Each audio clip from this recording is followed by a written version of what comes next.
Donc là, on arrive sur des notions capitales, sur des notions essentielles à comprendre. Hein. Et en plus, ce sont des notions complexes. Hein. Donc vous repasserez les vidéos pour capter tout ça. Donc on va donc d'abord parler de la conductivité thermique. La conductivité thermique, hyper important. La conductivité thermique, elle est représentée par la lettre lambda. C'est la lettre grecque lambda. C'est une caractéristique propre à chaque matériau. Matériau, je dirais même homogène. Elle indique la quantité de chaleur qui se propage par conduction thermique. Conduction. Donc comme la poêle et l'œuf. En une seconde, à travers 1 mètre carré de matériau, épais de 1 mètre, lorsque la différence de température entre les deux faces est de 1 Kelvin, donc 1 Kelvin c'est égal à 1 degré Celsius. Donc, tout ça, c'est analysé en laboratoire, dans des conditions de pourcentage d'humidité et des conditions de température très précisément connues. Donc, lorsqu'on va tester un matériau, un isolant, une plaque de plâtre, quelque chose comme ça, mais pas un parpaing, parce qu'un parpaing, il est composé, lui, de ciment, de gravier, de sable, donc on ne peut pas avoir le lambda d'un parpaing. Mais le lambda d'un isolant, ça, on sait le déterminer, là, c'est un seul matériau. Voilà.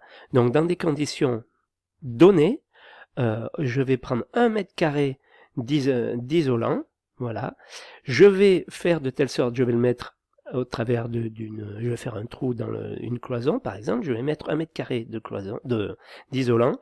Je vais regarder entre les deux une différence de 1 degré, et je regarde la quantité de chaleur qui passe à travers l'isolant en une seconde, pour 1 mètre d'épaisseur de cet isolant. Voilà comment ça se passe le lambda. Vous allez avoir une autre explication dans une vidéo.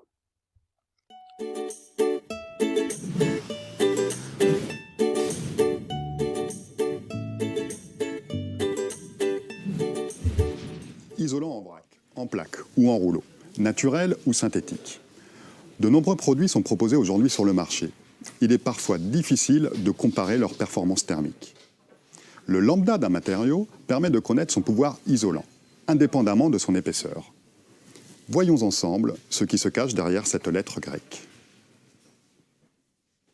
Le lambda d'un matériau fixe sa conductivité thermique, c'est-à-dire sa capacité à transmettre de la chaleur indépendamment de son épaisseur. Chaque matériau a son propre lambda. Le cuivre est un bon conducteur thermique. Son lambda est 400 fois supérieur à celui du béton et 10 000 fois supérieur à celui de la laine de verre. Un faible lambda est donc synonyme d'un fort pouvoir d'isolation thermique. Cette paroi est isolée avec de la laine de verre lambda 40.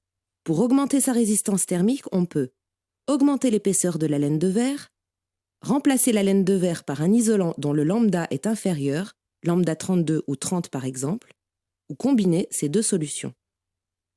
On note que la valeur de lambda utilisée dans le calcul de la résistance thermique est celle indiquée sur l'étiquette du produit. Pour un isolant présenté sous l'appellation lambda 35, la valeur du lambda est de 0,035. Les matériaux dont le lambda sont les plus faibles nécessitent généralement des processus de fabrication complexes qui se traduisent par des prix élevés. Un isolant dont le lambda est très faible est donc surtout utile dans les cas où la contrainte de place est très forte, dans le cas d'une isolation par l'intérieur par exemple. Attention, la conductivité thermique lambda est mesurée en laboratoire pour des conditions optimales. Si l'isolant est compressé ou s'il est chargé en humidité, son lambda est dégradé. Pour chaque technique de pose, le respect des règles de l'art est donc important pour garantir le meilleur lambda au fil des années. Le lambda d'un matériau doit être certifié par le marquage CE. Il est indiqué sur les étiquettes de tous les isolants que vous trouverez chez Point P.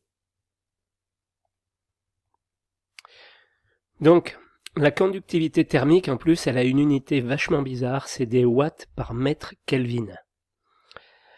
Donc, plus la conductivité thermique est élevée, plus le matériau est conducteur de chaleur. Plus elle est faible, plus le produit est isolant. C'est ce que la dame vient de vous expliquer dans la vidéo. Ce coefficient donc est valable que pour les matériaux homogènes. Très important de comprendre ça. Les matériaux homogènes. Le coefficient de conductivité thermique lambda d'un matériau varie en fonction de la température et de l'humidité aussi ambiante.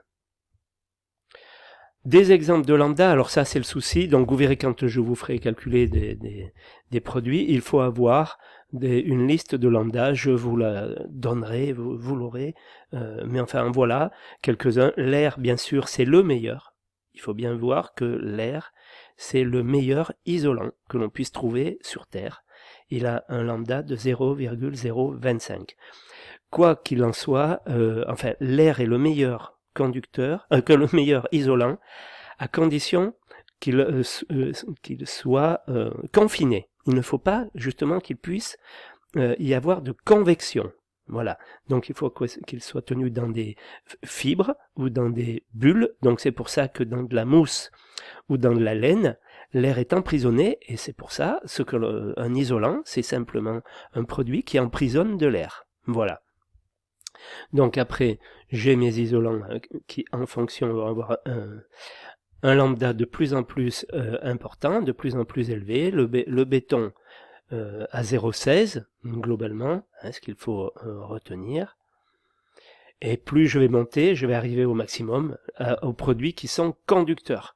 Voilà, alors je vais par ici on peut parler d'isolants, encore la terre cuite éventuellement, enfin là c'est limite, mais après je dépasse 1, donc je deviens conducteur. Donc tous ces matériaux-là après sont conducteurs.